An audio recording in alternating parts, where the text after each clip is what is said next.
Welcome to Blind Level Tech. I'm Jonathan Price. I'm Evan Starnes. And together, we're bringing you news, tech, and information about blind technologies. Being blind doesn't mean you have to stop living. We're going to show you just how possible it is to live the life you want. Evan, you had a rather interesting weekend. What happened? Well, I went to two different parties with both same buddy of mine for football games. I forget who it was Thursday night, but Saturday we went to watch the CU Buffs beat Arizona State. Oh, which no was way. Awesome. Nice. Yeah, went to this. Was that fun? It was fun. We went to this bar, and it took literally 2 hours to get a burger that wasn't even that good. Oh my gosh. Oh. Yeah, it was a nice place too, but I don't complain about service, but it was just bad.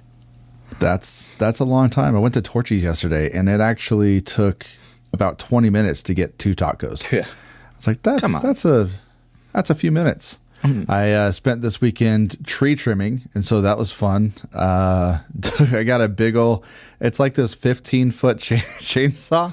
It's a saw pole, but it's a chainsaw on the end of a pole that you just reach up to the tree branches, and it's a lot of fun to use. Mm-hmm. And so spent most of yesterday doing that and then processing all the wood, and I got a ton of firewood for the fire pit. So I'm ready for the fall. I'm ready for those chill evenings. And yeah, so, well, everybody, thank you for joining Blind Level Tech. Jonathan Price and Evan Starnes here. And today we're going to dive into Paul with Clew. And Clew, I'm going to turn it over to Paul. And Paul, tell us a little bit about what Clew is and how you guys started. And we'll dive into all the questions. All right. Thank you so much, Jonathan. Appreciate it.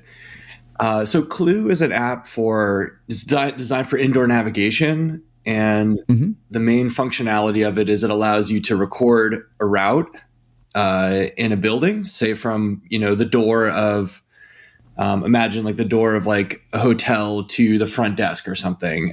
And then you can, once you have that route recorded in your phone, you can navigate it again with guidance from the app. So the idea is that you would record the app possibly with assistance if it's somewhere you've never been. Or you could record a route for somebody else and send it to them. And then the app will give you verbal directions, some haptic kind of feedback, and also some sound to guide you where you need to go. Interesting. Yeah. How long has Clew, forgive me, you might have said, how long has Clew been around? Well, we started quite a while ago. So I've been kind of working in this area of figuring out how we can take smartphones and help with indoor navigation for about 9 years now, but we really started. The first version was released on the App Store in like mid 2018, and then the adoption of it started picking up around early 2019, and so we've been really working on it in earnest since then, and trying to figure out what comes next after Clew. What is the next set of features we can build to really support indoor navigation and also now outdoor navigation.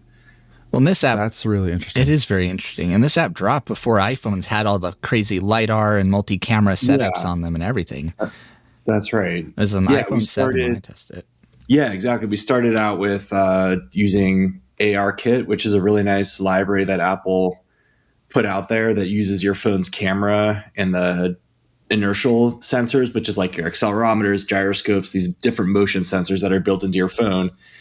They managed to get this working really well without any like super fancy hardware like LiDARs, like you mentioned. And so that enabled us to kind of build something that could get out to people and start to kind of, explore the potential of this type of technology relatively early. Yeah, that's incredible. And the sounds and haptic feedback that it does provide are very interesting and similar to a tapping cane. That's what I've compared it to. When you're, for instance, when you've created a route, it creates a path that you follow, and when you're on the right path, it usually will make a tapping and a clicking noise. The cool thing, and I don't know how recent this is, but what I've noticed is that when you've arrived at your final endpoint, it'll actually like mark that, and then once you face your endpoint, it does this haptic pulsing. That's kind of a new cool feature too. Yeah, I'm glad you noticed that. Yeah, so it used to, as soon as you got to your location within, like, say, a meter, it would sort of say, you've arrived, and then it would kind of go back to the home screen. Mm-hmm. And then we got some feedback that it'd be nice to have sort of a more kind of a warmer, colder kind of idea. Like, as you get closer to the actual point, down to the, inch, it will, ramp up that haptic pulsing. So it gets a little bit more precise indication of when you've arrived, which is, I think, been a nice feature. So I'm glad to hear you mention it. It's been a great feature, and that's why I wanted to highlight it, because, it used to just kick you out, and now it will really help you pinpoint literally down to the inch exactly where your final endpoint is, whether it's a door or an entryway or something like that. Now, with the advancement in camera technology and, in iOS and the iPhone, have you guys, since then, you started with ARKit, have you guys kind of changed directions a little bit or taken advantage of any of those new technologies, or is it still kind of based on like the original ARKit and what you guys first started out with? Yeah, that's a great question. So I guess a couple of things to that. We have done a little bit of our own kind of computer vision on top of ARKit for things like improving the initial alignment to a route. But I think actually for us, the biggest change has actually been incorporating some of Google's AR technologies into the mix. So Google has their AR core technologies, which run on Android, but they also have the same libraries with a little bit different features for iOS devices. So the two features I think I'm most excited about that we started to incorporate, they have a nice mapping technology called Cloud Anchor, which we've been using. And also they have a really nice outdoor localization feature where you can get your outdoor position down to a foot of accuracy. That hasn't made it into Clew yet, but behind the scenes, we've been working a lot on kind of a successor to Clew that uses that technology to enable navigating to outdoor points of interest and also kind of more robust navigation outdoors in general. I think those have been the biggest things. I've dabbled a bit with LiDAR, not so much with Clew, but I did some consulting work for the Super LiDAR app a while back. Oh yeah. That was, none of this stuff really made it to production, but I did do some exploration of using the LiDAR for things like stare detection and, finding lost objects on the ground, those types of things. Cool. So I think there's a lot of potential there, but I haven't focused too much on it just because I'm thinking it's like only a small segment of the group has this technology. So I've tried to focus on stuff that everybody could utilize. That's awesome. Yeah, but maybe in the future. Sometimes it's kind of fun to put those features in just because you're like, yeah, I know I can, and so I do. Just like showing off, I mean, sometimes that's fun. Because there are certain apps that do have like LiDAR exclusive features. I won't name any, right. But Yeah. Yeah, no, I think it's true. And like, there's a lot of nice value you can get from the LiDAR with like relatively simple kind of effort on the developer side. So I think that is definitely on the roadmap. I haven't just done too much with it yet. But from my experiences, Clew has always had good stare detection anyway. It will, right up to the foot of the stairs, tell you to proceed upstairs, and it actually does a good job using just the main camera sensor.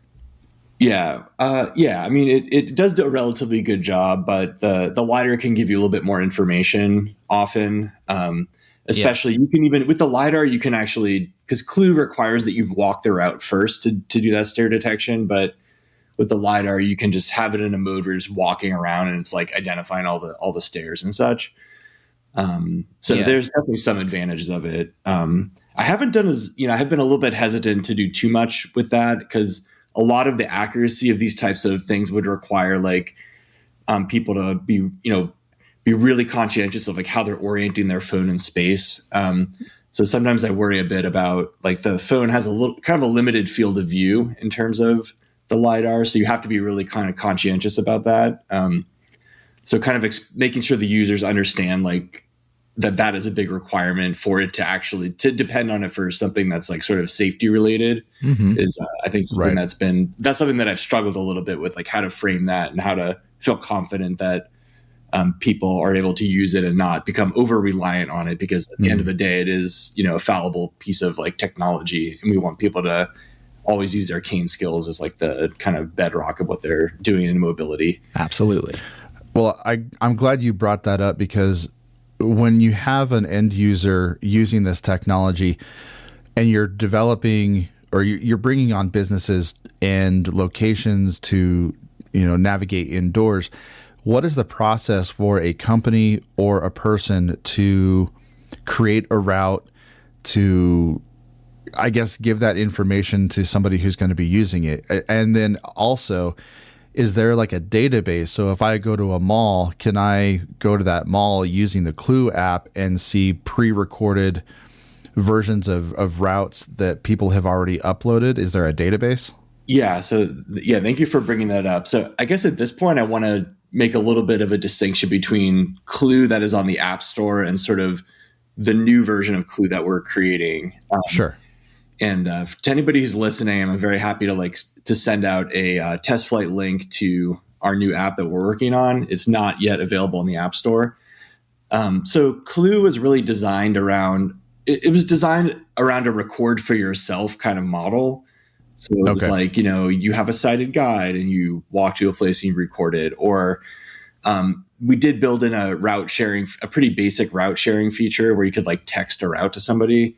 But it really wasn't designed like to really handle the kind of things you were describing. Like it wasn't designed to have like a centralized database of routes or have the ability to all those things. So the new app we're developing is really building all that in. So having something where anybody can record a route in a public place, save the route, and then have it be available to everybody in sort of a common database. That all those features have been built out in our app that we're creating. To get it to be released, there's still a lot of challenges we're trying to think about, which is like, how do you, now that once you have public routes, you have to think about vetting routes, rating routes, like how do you kind of build in that kind of quality control? So we're thinking about those issues. And then at some point we want to think about kind of like, what is how do we make this app sustainable to keep maintaining and sort of keep innovating in the space? Right. So ultimately, we're thinking a little bit about what might be a revenue stream for the app so that we could have more people working on the app full time. And so, I don't know, we're still in the early stages of figuring that out. One thing we've definitely decided is we want it to be free to the end user. So not use a model that charges a lot of money to people using the app themselves, but possibly having businesses kick in some money to be mapped and listed in the app. And that's a great idea. So keeping the service completely free. That's the hope. And I mean, there's some others that have been exploring this model. I guess I don't need to necessarily mention all of them on the podcast, but this is a common model. So I'm spending a lot of my time thinking about how to like get that set up, because I didn't really talk much about my background, but I'm a college professor, and I've been working on Clew as my sort of research that I do at my college, which is Olin College of Engineering. And being able to really take things to the next level requires full-time dedicated employees. And right now I'm on sort of a semester to semester, summer to summer, working with undergraduates, and which we've been able to get a lot done, but I think we really need that like next level of resources to really like take it to where I want the app to go. So that's what I'm trying to explore at the moment. Well, and here's something funny. For those of you who don't know, Paul, I want you to tell everybody just how massive Clew is. Well, in terms of what? In terms of usage of it, or? No, I mean like personnel. How many people do you hire? Well, I mean, it's not very massive, as you maybe I know alluding to. Yes. So it's me, and so then I do have a team around me. So I have several community members in the blind community who've helped develop the app over the years.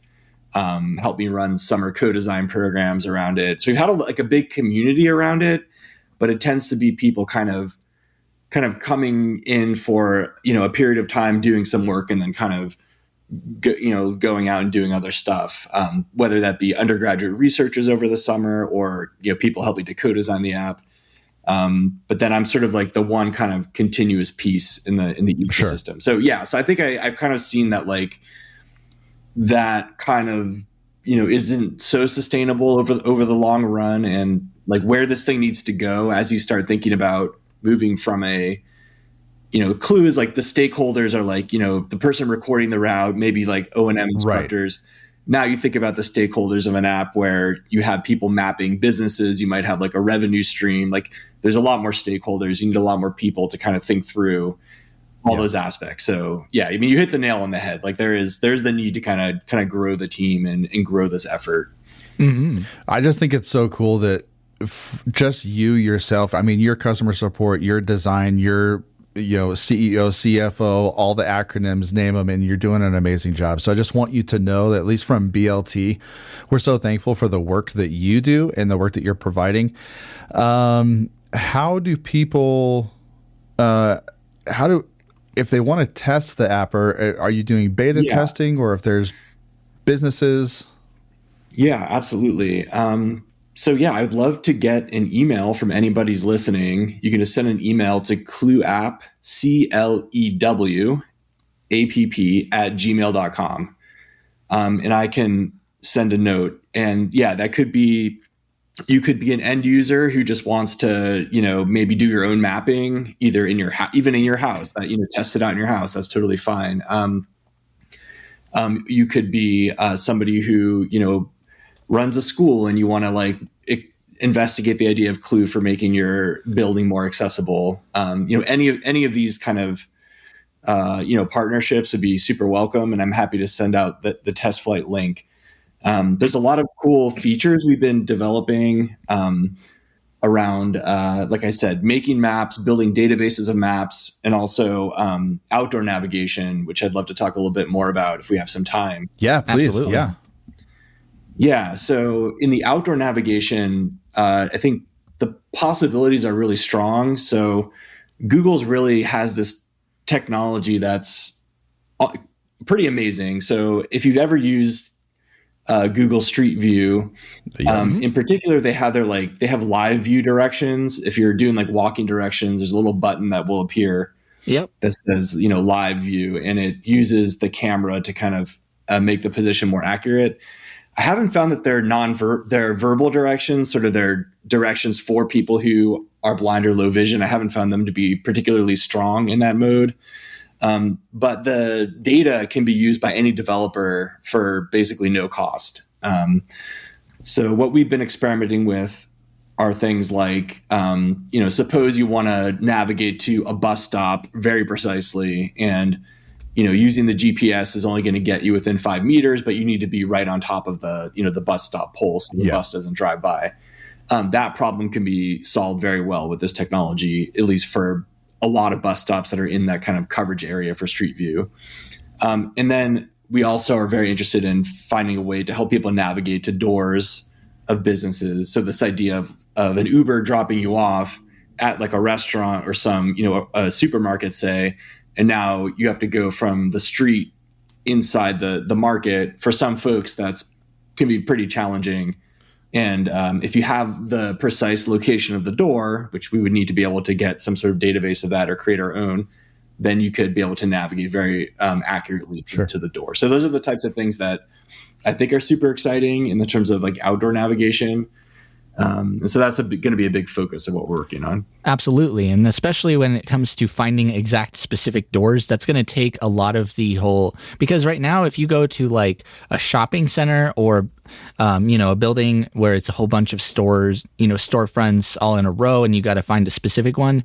Right now, the only methodology is either asking where the door is or opening each door and kind of guessing, what business it is, or having to ask. It takes a bit of time. It's kind of the only thing that works. So that would be really cool to be able to use that app to be able to find specific bus gates, specific doors, And even like specific entry and exit, because some big stores have like an entrance and an exit, and to be able to find those specific things. Yes, exactly. I want to kind of switch things up a little bit. Sure. I imagine people have this question. Well, some people might have this question burning, and it's okay if you don't have. But okay, what would it take to get the original Clew app to Android? I knew. Yeah, you knew that was coming, right? Yes. Some of us. Well, I mean, I guess, yeah. I mean, I could throw a lot of excuses around. I mean, I will just, this is my excuse for not having it thus far is going back to the organizational model. Like I mentioned, the idea of like, students are kind of ramping up and developing this app over the summer. Yeah. But the idea of like maintaining an iOS and an Android side when students are just learning has been too difficult. What would it take? I feel like if I had an experienced Android dev, I feel like they could probably port the app in, I don't know, like a couple months, I think at the most. So I don't know if it's like, that might be the level that would be working on. I think as we go towards releasing this next version of Clew, Android support is definitely something that I'm looking at. So along with this idea of once you can have a team of people working full time, I think these types of things become much more possible. So in my view, like kind of a minimal team to support this whole ecosystem, if I had like 2 devs and then a couple of people working on kind of community development and like, kind of outreach, and some other people maybe working on kind of sales and marketing, like that kind of team. I think with that kind of team, it would be very feasible to maintain like an iOS and an Android version. Because I mean, maintaining one app already takes a lot of time and effort. So yeah, 2. Yeah. Mm-hmm. So yeah, and I've kind of like danced around it for a number of years, and I've always been like, yeah, maybe we'll do it. Maybe we'll do it. And I think my conclusion is I'll do it when I have full-time developers to work on it, because it's not something I just don't have the personal resources to do it on. Yeah. It's kind of my thought. But yeah, absolutely. So what's kind of next for Clew? And then, actually, I do have one other question. You were talking about the outdoor navigation and the Clew app as it is being indoor. Is there going to be a way to combine those in the upcoming app, or is that going to be 2 separate things? So yeah, that's a good question. So I found that as we made Clew, and then we made a bunch of like kind of offshoots of Clew. Like if you search Clew, you might see this other thing called Clew Maps, which is like kind of another thing we built. Yeah. So we had kind of like a bunch of different apps that kind of did the same thing to some extent, or like slight variations of the same thing, especially when you add in the like beta apps that we have that aren't even on the App Store. So my thought, the new thing we're working on, the whole idea is it's going to like basically take over Clew. Like everything will be like moved into this new app. Because it will have all the features of the old Clew plus a lot more. Sure. So I admit that I don't quite know what that transition will look like. Like, I don't know if it's going to be Clew will just change to become this new app, or if it'll be an opt-in thing where you can like hit a button and like switch over to the new app or something. So yeah, I guess another question would be, would I like port some like kind of basic outdoor functionality to Clew? I think I would consider that actually. I think there's been some pretty positive feedback on it in the beta. So maybe as we collect a little bit more feedback like that, I could imagine. I've already built like beta versions of it that uses the same technology that we're using in the new Clew app for the old Clew app. So I could see that being something we could do. So what's next for Clew? Yeah. So I think next there's a couple kind of fun things we're working on. There's some supposed to be a kind of an open indoor navigation competition going on in the Boston area around the public transit stations.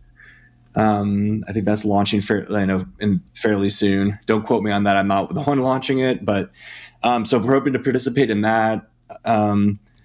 We are looking at kind of figuring out sort of revenue models so we can really scale up the number of people working on the app. Yeah.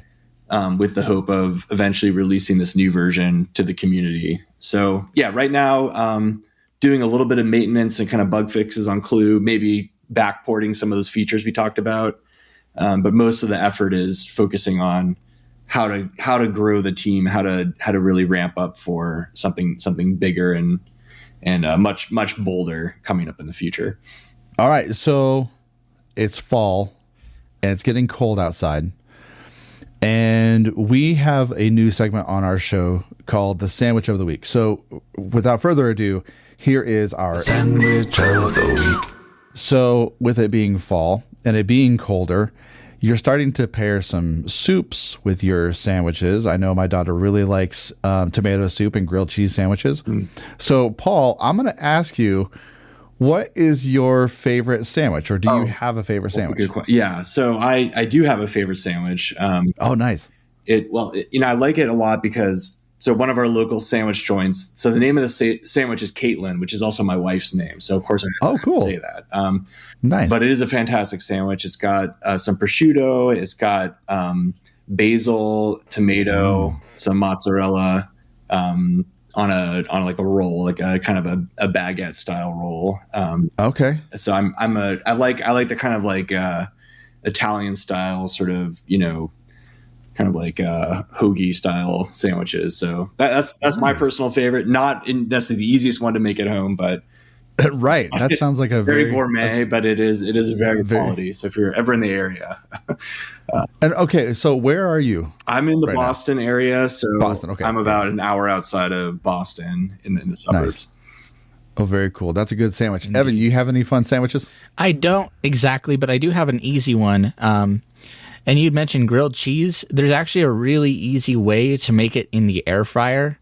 And you don't even need to, because the way I used to make it used to be really interesting because you used to have to do a frying pan and flip them. And it was a little nerve wracking. But you can honestly just put the cheese and everything together and just slap it in the air fryer for a few minutes. And it actually makes a really good, really crispy and very oily grilled cheese sandwich. I changed my life. That's awesome. You say oily, and all I think of is like this slab of pizza that has oil just caked on it that's falling off of it. You have to use a napkin to like soak up the rest of the oil. I've had New York otherwise you're like gonna that. Or yeah. My sandwich, I'm just going with a straight up panini. There's like some really good paninis out there with some Mediterranean, the chicken and all that stuff. So I like paninis, especially with soup weather. But anyway, Paul, it's been so much fun having you on the show. Is there anything else that you want to mention to our listeners before we head out, or anything that you want to leave them with? I guess all I'd like to leave them with is, we're really open to working with the community and have done so in the past. So please drop me a note, clewapp@gmail.com, CLEWAPP@gmail.com. We'd love to work with you if you're interested in getting involved with this effort. Perfect. Evan, I'm going to give you the final word, my friend. Absolutely. Well, absolutely. It's been a pleasure having you here on BLT. I've learned more. I thought I knew everything about this app, but I learned more than I thought I would know. And it's really exciting to see what you guys are doing with the outdoor navigation side of things. I really don't think the AR outdoor navigation has really gotten enough love personally. Because there has been the feature, in Google Maps where you could point your camera, it would figure out where you are. But there really does need to be implemented in a lot of specific like apps for the blind use for navigation. So I'm really excited to see where that is going, and a database, because I think indoor navigation is kind of the next big hurdle we need to overcome as far as getting around. And so I'm really glad to see you guys kind of having that. Well, first of all, that self-serve model for the Clew app, but then the like you guys are actually setting up a database, and I think it's, since it's not using LiDAR, going to be just a lot easier to create routes and actually put together, more of a database of indoor places.